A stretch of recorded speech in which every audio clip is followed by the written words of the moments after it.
So I wanted to share with you kind of in some ways a typical snippet of conversation or discourse or discussion, whatever you want to call it, that I picked up in a 5th grade science class recently. I just put my iPhone down in record mode and just put it down between some students who were doing this activity, looking at rocks. Mm-hmm. Right? There were 3 or 4 students around this collection of rocks. And this was the conversation that I got between them. And I just wanted you to look at this and tell me, how typical do you think that this might be? What do you notice in this in terms of the sorts of discussion we had about conversations earlier? What jumps out at you? Should we read it? I see this rock. I don't think so. It's shiny. Is this one shiny? Is this one shiny? No. No. This one is shiny looking. Look at. Oh, let me see that rock. Is this one shiny? I don't think so. Yeah.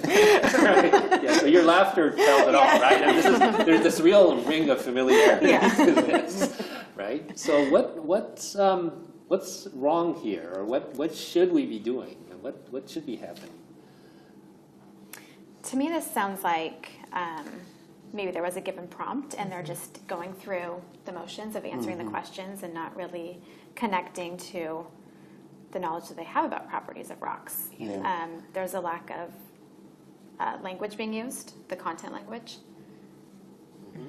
It's very, very basic. Yeah. I don't see any because, like any reasoning. Yes. No Yeah. extension. No extension. No extension. I That's a don't, good one. I see this rock. I don't think so. It's shiny. Rocks are not shiny because, or metals are shiny. Like something, what's happening in their minds. I don't see that. But it also tells me how important the prompt is Yes. as well. So if maybe it depends on how it's framed, how they would respond. Exactly.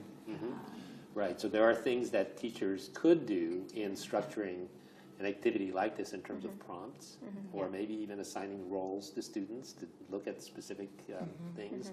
But yeah, this one, as I remember, was quite unstructured. Just observe. Right. Even with the student A, I see this rock. I imagine the prompt being something like, "What do you see?" Or Right. observe What the do you yeah, observe? something pretty open, vague. And there is a lot of things happening, and like they know, like in their minds they're thinking that rocks are not shiny, but they're not expressing it. They are not saying. So, and I think that's part of the discourse, that I don't know what's going on in your mind, so you have to communicate what we're thinking, and that is not explicit here in this dialogue, in this talk or conversation. Right. And one of the students laughs, so it makes me wonder if they realize that, like, no, this one's not shiny. Yeah. That something's missing, not necessarily what's missing. Yeah. But Right. But what's so amazing about this, though, is that just if you were just making a casual observation of this in terms of engagement, the students are quite engaged. Yeah. Because this is, they're just like looking at rocks and sorting it. But there's, clearly there's a lot more to academic discourse than just engagement. being engaged. Yeah.